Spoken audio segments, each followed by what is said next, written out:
Oi, pessoal. Estamos aqui, eu, Beatriz, host desse podcast, junto com Bianca. Olá, Bianca. Olá, Tudo gente. bem?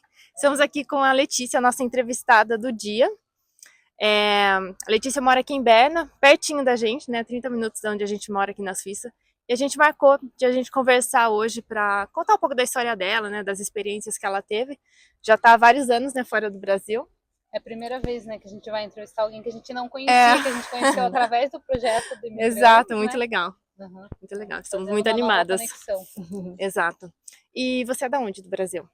Obrigada pelo convite, primeiro de tudo. E eu sou de Cruzeiro, interior de São Paulo. Ah, legal. Sim. Legal.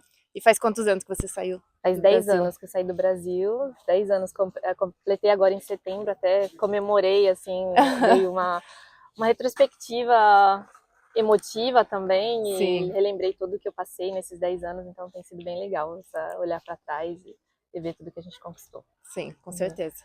E o que te levou a sair do Brasil? O que te motivou a procurar outras experiências? Então, eu desde criança eu tinha esse sonho. A primeira coisa que eu me lembro, eu tinha uns 3 aninhos, eu falei pra minha mãe que eu queria Nossa. morar fora do Brasil. Porque eu via na televisão que tinha outras pessoas que falavam outras línguas, de pessoas de outras etnias, e aquilo me fascinava, né? Uhum. E com 4 anos eu comecei a estudar inglês, pra ter uma ideia, né? Na minha cidade lá no interior era a primeira escola de inglês que tinha, então eu me matriculei. Uhum. E fui me interessando pelo Pela mundo, língua. pela língua, como que o inglês abria as portas, como que eu conseguia entender muitas outras coisas que não só em português, mas na língua do inglês também. E aí Uhum. comecei com espanhol, comecei com francês, e aí descobri o curso de Relações Internacionais. E me encontrei, assim, o curso para mim foi maravilhoso, estudei bastante para poder passar, passei na FRJ, Uhum. estudei lá 4 anos depois, dos 18 aos 22, eu estudei na FRJ.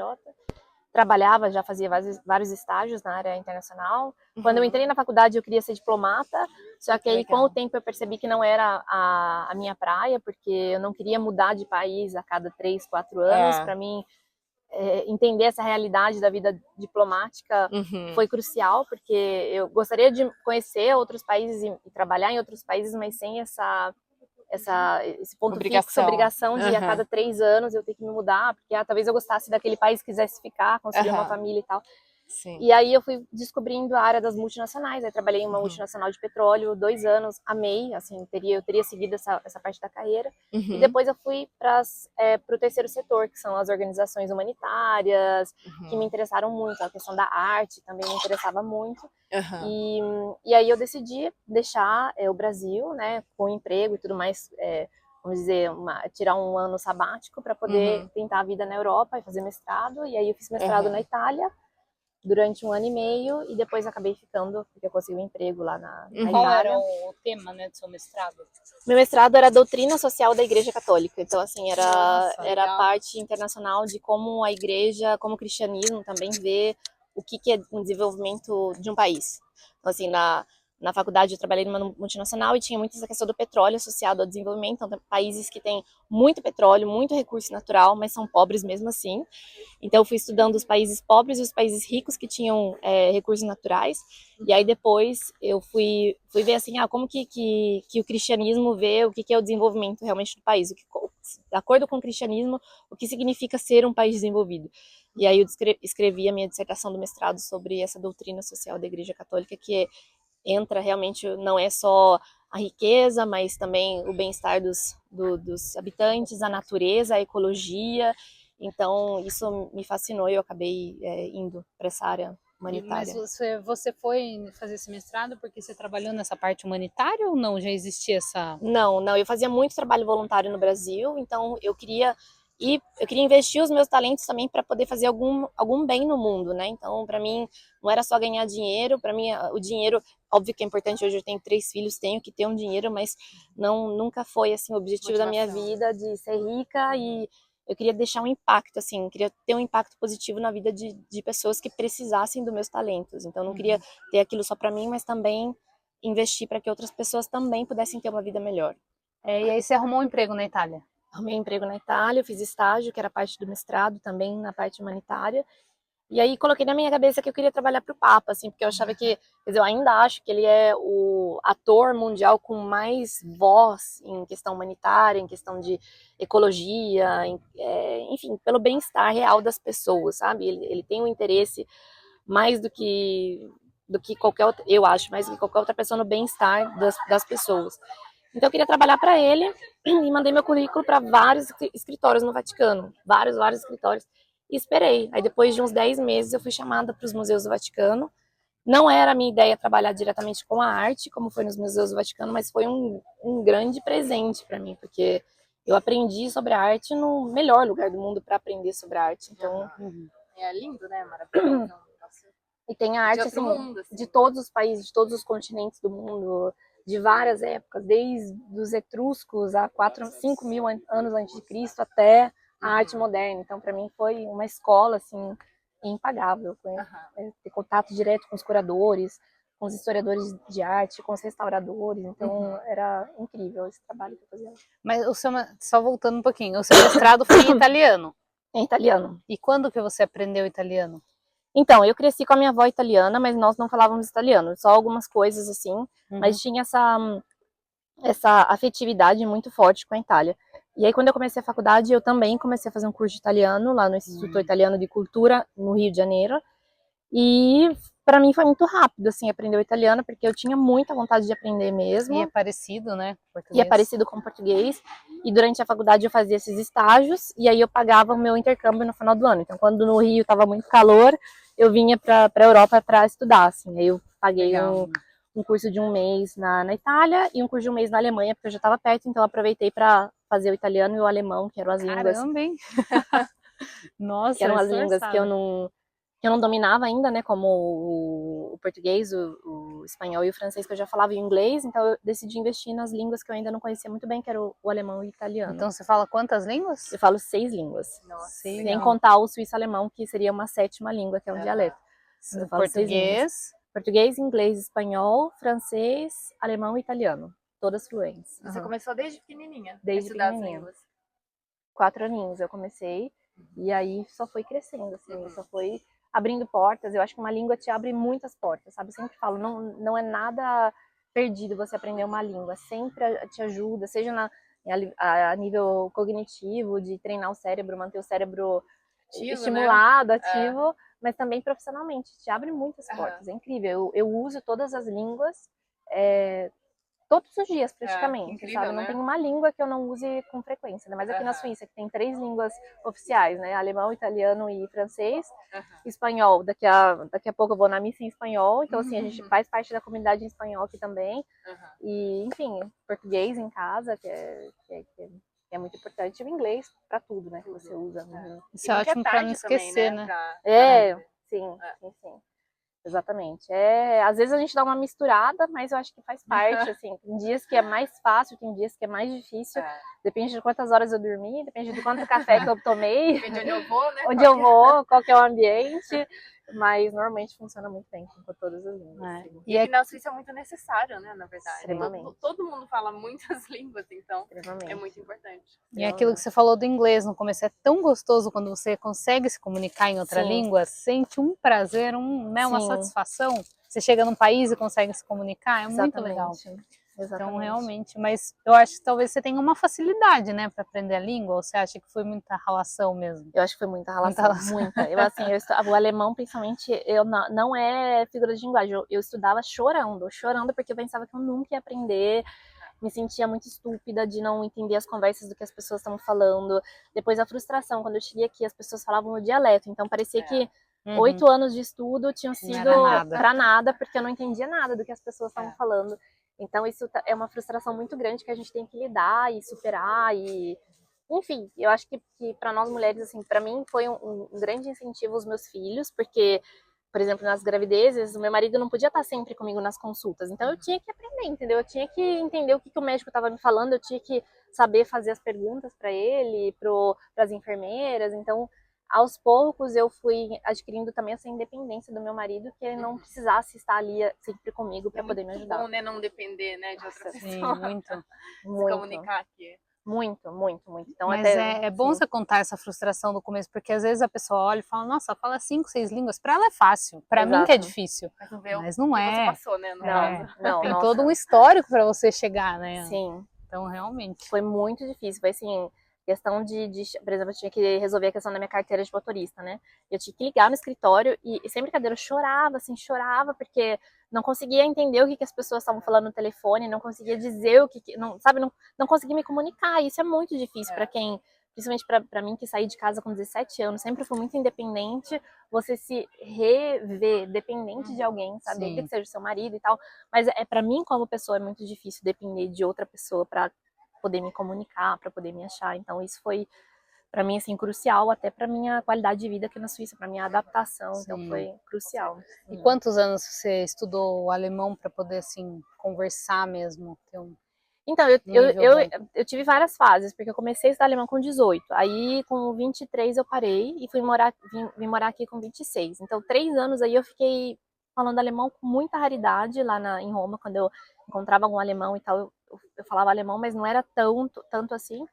E aí, com 20, um pouco antes de eu me casar, eu me matriculei em uma escola de alemão lá em Roma, né? E eu vi que eu realmente tinha perdido já bastante do alemão, sabe? E aí eu cheguei aqui, demorou cerca de 1 ano para eu poder começar, assim, me sentir confortável para falar e tal. Mas eu acho que até hoje eu cresço cada dia mais para eu tentar conseguir falar, conseguir me expressar, conseguir dar a minha opinião, que também sou uma outra coisa que para nós latinos normalmente é muito importante, né? O suíço já não tem muito essa questão de dar a própria opinião, mas a gente tem essa necessidade, gosta de falar e tal. Então isso para mim fez também bastante diferença de saber dar a minha opinião e como trabalhar ali as palavras para que eu seja entendida no que eu quero dizer.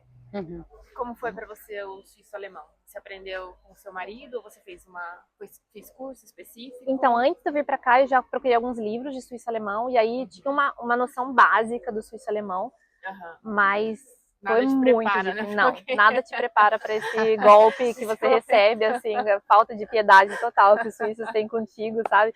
E eu noto isso, que sei lá, eles tentam falar alemão, mas aí depois de 30 segundos eles estão falando suíço-alemão e não percebem que eles estão falando suíço-alemão, ou, sei lá, para eles o alemão também é difícil, então eles falam, eu vou falar suíço-alemão, você me entende? Suíço-alemão, não sei o quê. Então, assim, para eles também é uma dificuldade, e essa é a diferença também cultural, porque, assim, nós brasileiros, por exemplo, a gente tá falando com um estrangeiro, a gente fala inglês, e às vezes a pessoa nem tem um nível de inglês bom, mas ela não fala assim, deixa eu falar português com você mesmo. A gente tenta falar o inglês com a pessoa. Sim, a gente se esforça. Se esforça. Eu sinto, assim, do suíço que ele não tem muito esse esforço de se fazer entender, sabe? Não, é muito... um pouco quadrado, cada um no né? seu quadrado, um pouco egocêntrico também, que assim, você tá no meu país, você tem que falar a minha língua, entendeu? Ou eles têm muito esse perfeccionismo que se eles não falam uma língua perfeita, eles não vão falar contigo, entendeu? Então eles têm medo de errar, sabe? Então tem essa coisa. E aí, pra mim, o suíço-alemão foi extremamente difícil, foi realmente muito, muito difícil, ainda mais que na família do meu marido todo mundo falava suíço-alemão, então tinha jantares 2, 3 vezes na semana no início e todo mundo falava suíço-alemão e eu ficava boiando, sabe? Totalmente. Já muito passei ruim. por isso. Então eu ficava ali ou no celular ou, tipo assim, cantando musiquinha na minha cabeça pra passar o tempo. Sorria a cena, né? Sim, sorrir, não, cara de paisagem e tal. E isso foi realmente muito difícil pra mim no início. E aí eu comecei a fazer aulas privadas também de alemão toda semana, que me ajudou bastante a até arranjar um emprego e tal. E aí, quando eu comecei a trabalhar, no início eles falavam em alemão e foram falando suíço-alemão. E aí, eu falei, cara, falem suíço-alemão e eu vou me esforçando para poder, sabe, se eu não entender alguma coisa, eu vou perguntando. E eu acho que foi no trabalho mesmo que eu tinha essa possibilidade de aprender o suíço-alemão e me esforçar e, sabe, e escutando um pouquinho cada dia até que eu aprendesse. Então, só para introduzir, o seu marido é suíço? Meu marido é suíço. Nós não nos conhecíamos pessoalmente, mas a gente conversou um pouquinho antes de começar. Ela contou como conheceu o marido, é muito interessante. Então, conta aí como você conheceu o seu marido. Então, eu tava lá na Itália, né? Eu mandei o currículo para o Vaticano e comecei a trabalhar no Vaticano. E meu marido foi fazer a Guarda Suíça, que vários jovens aqui da Suíça vão fazer a Guarda Suíça. E durante um jogo de futebol, ele tinha acabado de chegar, não estava nem em serviço ainda. E foi chamado para participar desse jogo de futebol e a gente sentou na mesma mesa de jantar e foi um clique, assim, sabe, que a gente teve. Eu gostei muito do jeito dele, bem, como fala, bem tímido. Eu já sou mais extrovertida, eu acho que nisso, assim, os opostos se atraem um pouco, que eu vi um pouco tímido, eu queria um pouco, esse menino é um pouco tímido, eu vou lá ver o que ele é e tudo mais, como que ele fala. E eu achei, assim, a gente virou amigos antes, né? Ele é bem tímido até hoje, ele é bem tímido, mas a gente virou amigos e começou a sair, conversar. E eu via que que ele era uma pessoa de extrema cultura. Para mim, isso era muito importante para eu encontrar um marido, assim, me casar, me relacionar com alguém que seja alguém que quisesse conhecer outras coisas, que fosse aberto a outras culturas. E ele, pela criação da família dele, ele já tinha viajado o mundo todo, ele conhecia outras culturas, ele tinha interesse pela música, pela arte, queria fazer uma faculdade. Então era uma pessoa assim com muito interesse intelectual. E a gente conversou muito e tal, tinha os mesmos valores e a gente começou a namorar e depois noivamos e casamos e decidimos vir pra cá. Legal.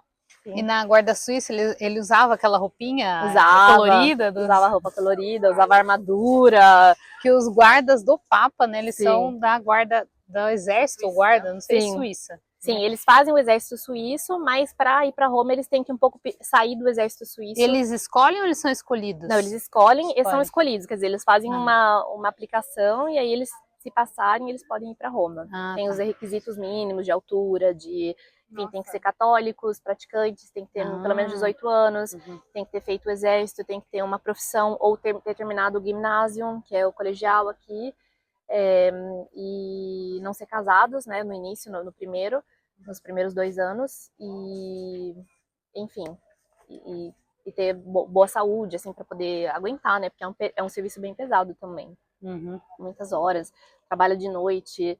A armadura pesa, capacete, que é um capacete realmente de 1.500, 1.600, pesa bastante. Então tem que ter uma estrutura, uma força física legal, assim. Legal. E aí agora você tem 3 filhos? Tenho 3 filhos. A gente se mudou pra cá logo após o casamento, a gente se casou em 2018. E ele queria estudar medicina, então foi por isso que a gente veio pra cá, para que ele estudasse medicina e pudesse trabalhar. E a gente tinha... Como eu já tinha terminado a faculdade, eu falei, eu trabalho, você estuda, mas ele no final acabou trabalhando também desde o início. E logo em seguida começamos a... Não, na verdade, assim, ele fez o vestibular uma semana antes do nosso casamento, a gente nem sabia se ele tinha passado ou não. E falamos, vamos com fé que você vai ter passado e a gente dá um jeito. E acabou que ele passou, né, e a gente se mudou pra cá e começamos a construir nossa família. Joaquim nasceu em 2019.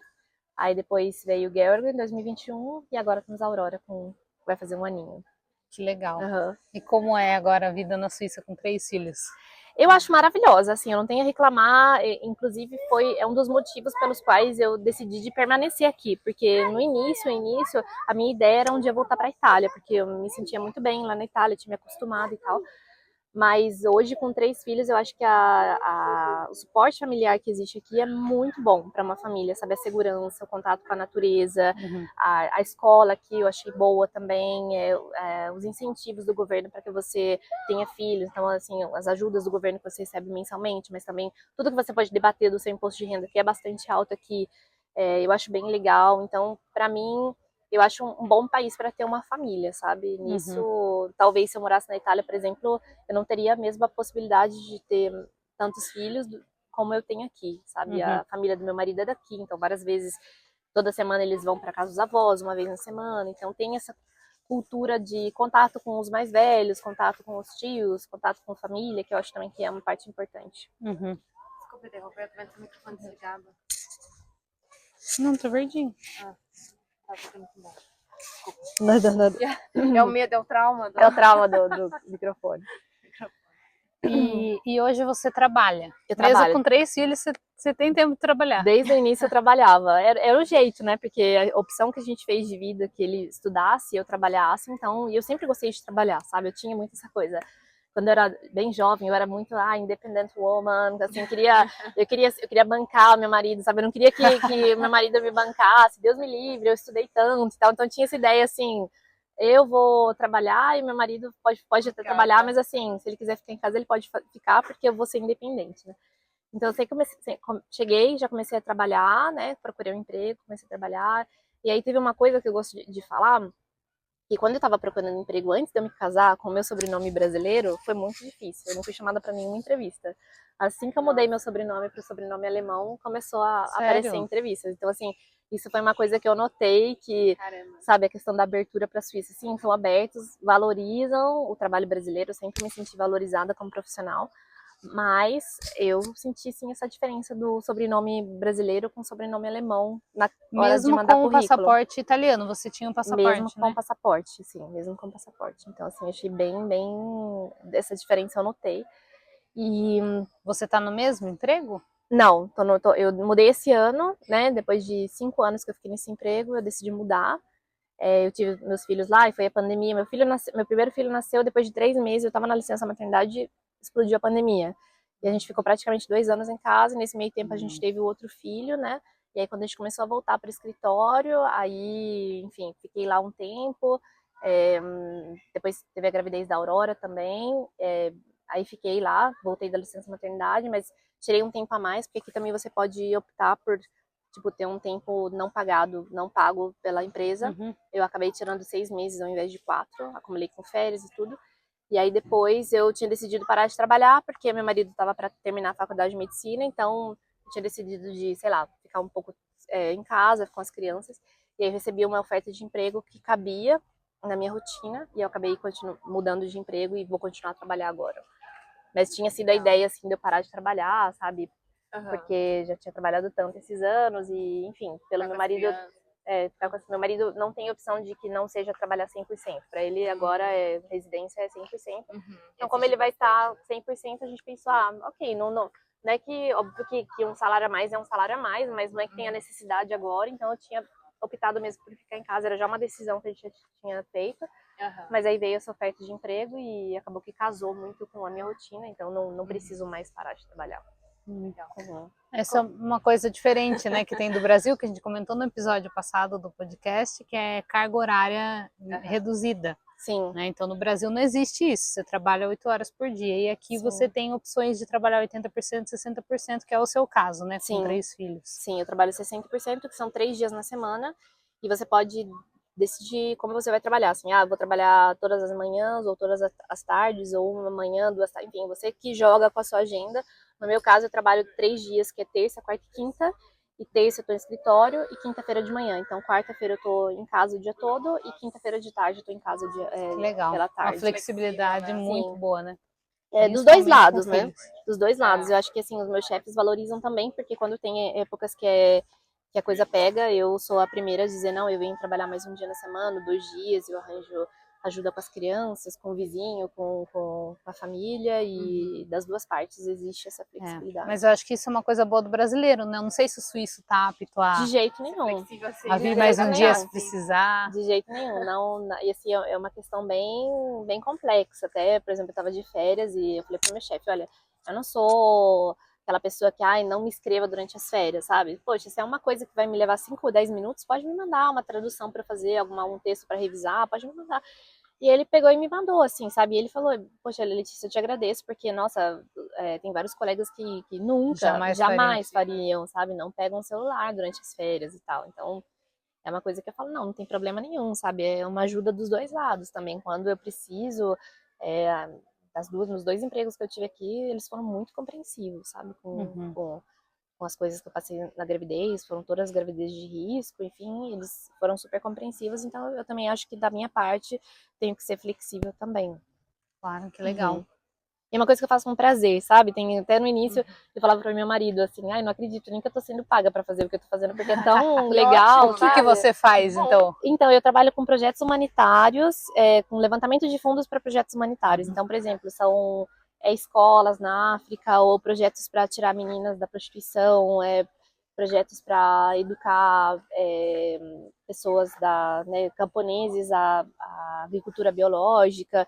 Então, tem vários projetos legais, assim, que você sente, poxa, meu trabalho está tendo impacto lá, sabe? Que era o seu sonho. Que era o meu sonho, sabe? Era realmente o meu sonho. Então eu fico, uau, que legal. E aí você faz a tradução? O que você faz nesses Também, projetos? eu recebo os projetos, a descrição dos projetos, dos parceiros, e aí vou procurando os fundos aqui na Suíça. Então contato fundações, igrejas, grupos que têm um orçamento para doar, contato para que eles se interessem pelo nosso trabalho e queiram doar para esse trabalho. Então eu vou explicando, aí eu faço os relatórios do projeto, mando a oferta do projeto, eu estou em contato com os parceiros nos lugares para ver como que está indo o projeto, enfim, tem várias partes. Também tem parte de tradução, principalmente em italiano, do alemão para o italiano. Eu sou a única pessoa que fala italiano fluente na organização. Então, tem bastante projetos assim. Que legal. Humanitários. É bem legal. Como foi para você encontrar o primeiro emprego aqui na Suíça? Como que você... Então, para mim, eu mandei currículo para vários lugares mesmo, até fora de Berna. Foi bem difícil, assim, não foi uma coisa que, eu sei como fazer, porque eu acho que demora um pouco para você pegar o jeitinho do lugar também, sabe? Então, para mim, era no Brasil e na Itália, era você mandar o currículo e esperar. Aqui você tem que mandar o currículo, você manda um e-mail falando, olha, realmente estou interessado, e aí você já tem uma resposta, dá uma ligação, e aí procura ver se você conhece alguém que conhece alguém na empresa para a pessoa falar de você e tal. Cover letter também, né? Cover letter, tudo, sabe? Então, para mim, foi assim, eu mandei para vários empregos, várias empresas, tudo online. E aí, um médico, amigo da família do meu marido, falou, olha, tem essa organização humanitária que eu achei que tem tudo a ver com você, por que você não manda o currículo para eles, sabe? Eu conheci. E aí eu fui e mandei, sabe?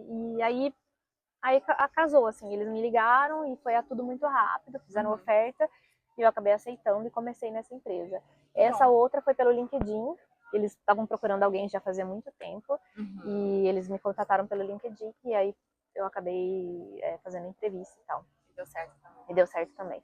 E durante a pandemia eu tive 2 outros empregos, na verdade, que eu fiz assim à parte, porque eu trabalhava 80% para essa organização e aí eu tinha 20% livre, que aí eu comecei a fazer um online para uma empresa da Holanda, de tradução também e de organização de publicação de livros no mundo todo.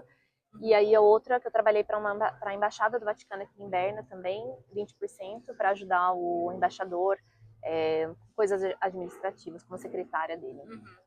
Legal, interessante. Sim, sempre trabalhei muito, assim, desde de nova, sempre fui de trabalhar, sabe? Então, para mim, graças a Deus também com as línguas, nunca foi um trabalho, assim, de encontrar um emprego.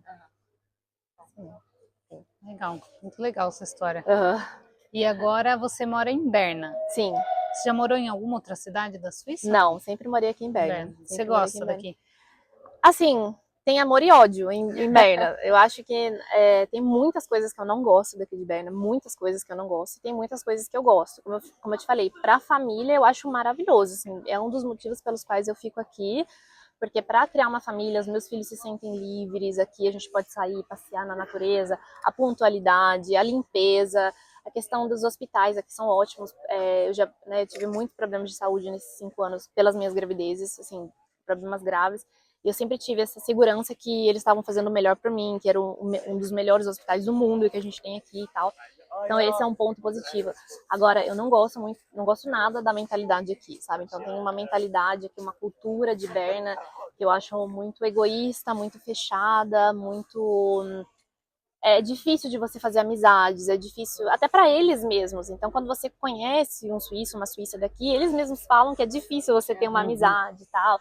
As pessoas são muito neutras, ninguém fala a própria opinião, as pessoas não têm aquela emotividade como a gente tem no Brasil, que eu acho que faz falta. Espontaneidade também, né? Espontaneidade, a gente não tem medo de falar a opinião, entendeu? Não quer se comprometer, Sim, né? Sim, eles aqui não querem se comprometer, não querem se colocar numa caixa, eles têm medo de serem colocados numa caixa da sua opinião.